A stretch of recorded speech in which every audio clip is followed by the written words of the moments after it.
ഒരാൾ സുന്നിയാകണമെങ്കിൽ, ഒരു മുസ്ലിയാർ ഒരു മഹല്ലിലെ ഖാദിയാകണമെങ്കിൽ, ഇമാമാകണമെങ്കിൽ ഈ പ്രമേയത്തിൽ പറഞ്ഞ കാര്യം അയാൾ അംഗീകരിക്കണം. എന്താ സഹോദരങ്ങളെ പ്രമേയത്തിലുള്ളത്?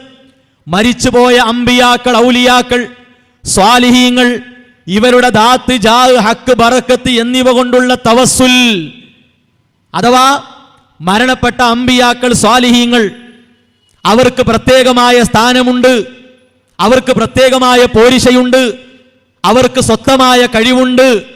ആ കഴിവ് ഇടയിൽ വെച്ചുകൊണ്ട് അള്ളാഹുവിനോട് തേടുക. അതുകൊണ്ട് തീർന്നില്ല, നേരിട്ട് വിളിക്കൽ. നേരിട്ട് വിളിക്കുക എന്നത് ഇസ്തിഗാസയല്ല. മൂന്നാമത്തേതോ അവരോട് സഹായത്തിന് അപേക്ഷിക്കൽ.